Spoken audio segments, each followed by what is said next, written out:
the guru of analytics, my friend, Alex Fast. Alex, first of all, man, the first of its kind, MASN Statcast broadcast. When I heard about this, I was excited because two of the guys that really got me involved in analytics are going to be a part of this, you and Sigma Dell, and I think the fans are in for a treat tonight, man. Yeah, thanks so much for having us. I'm so happy to be with the hardest working man in sports, as I said when I talked to you earlier this morning. We're excited to bring fans a really unique experience tonight to break down some advanced analytics. I know some people might hear that and think, I don't know if this is for me. We want to make it really accessible for people and let people know what guys like Mike Elias and people in the Orioles front office are actually talking about. So I'm looking forward to it. I think it's going to be a really nice night. I'm looking forward to it. I'll be glued to my seat, make sure I have my earbuds in when I'm not in studio. Let's start off with one of the things that I love to talk about. I love to hear you talk about induced vertical break. What does that mean in layman's terms for the fans? Totally. So we're going to dive right in. Induced vertical break. So this is how a pitch moves if you remove gravity from the equation. And why this is important is this is the language of pitching. If I went and I interviewed Cade Povich and I asked him, tell me about your four-seamer and how your four-seamer moves, what he would say to me is, well, my four-seamer has 16 inches of induced vertical break, or maybe IVB, or vert, or carry. And what that essentially means is he is able to work effectively at the top of the zone. League average IVB is about 15. Cade's working at about 16. And the higher, like I said, the more effective you can be at the top of the zone. Orioles have some really good IVB pitchers. Guys who are unfortunately on the shelf right now due to injury, but Felix Bautista has an IVB of 20. John Wells, really high IVB. John Means and Tyler Wells, too. It's a really effective tool for them, not just because it sets up that four-seamer, but it also allows you to set up those breaking pitches as well.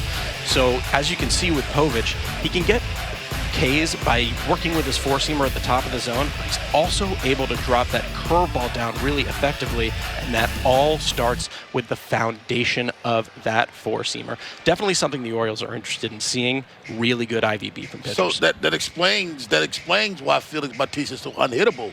100 miles an hour with a 20 IVP, that's unhittable. Well, let's go one of the things, another one I love, the WOBA, which is the weighted on-base average. Yeah.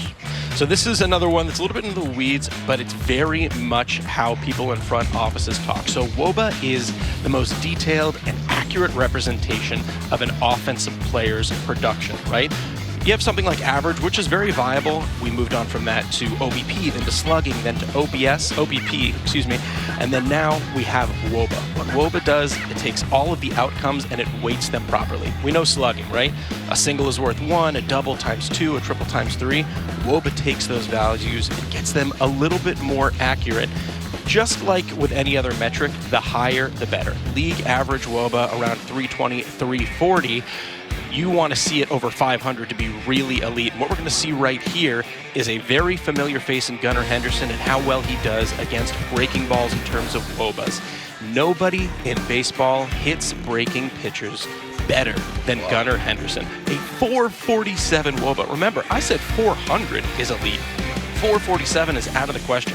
And when you are outpacing Ohtani and Judge in any metric, that is what you like to see. Well, this is the guys that are on that list and the people he's above tells you how elite he is. Yeah. He's not number 10, and you're trying to justify he's number 1 in front of Vlad Guerrero Jr. and Shohei Ohtani. You don't have to really justify that. No, I mean, he's also the perfect hitter for the moment. Breaking pitches are the game right now, right? Slider usage, sweeper usage, curveball usage, it's all skyrocketed. So to have a guy like Gunnar who can absolutely destroy those types of pitches, absolutely invaluable. That's also a testament to his swing path as well, am I right? Yeah, there's a lot there. The swing path, that's something I know it's very important for the Orioles. Also his swing speed. We just unveiled some new bat tracking metrics over at Baseball Savant. Now fans can actually dive in to how quickly guys swing the bat. The Orioles actually top 5 in swing speed. So again, we talked about using this broadcast as a way to get insight into what the front office is thinking.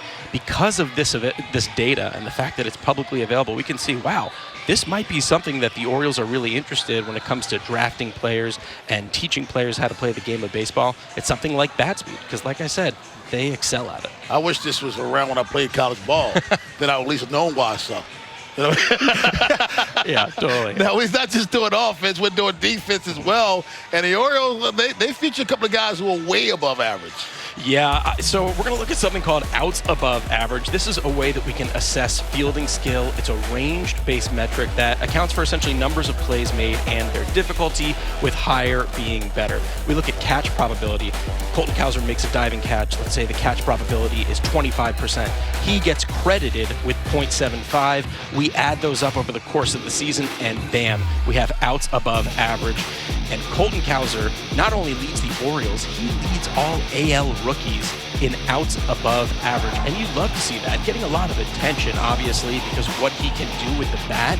But he is almost underrated when it comes to his defensive ability. It's been fantastic to see down the stretch. With those numbers, do you expect to see him maybe as a Gold Glove finalist? I would think so. I mean, the fact that he's been able to step up and do that. And I also want to say we saw at the bottom that Gunnar Henderson at 0, right? That's average. That's average, right? But we also know that he had that 1 month where things were a little bit difficult for him. Recently, he's turned that around. He started to jump those numbers up a bit, and that's really encouraging to see. It's the man, Alex Fash.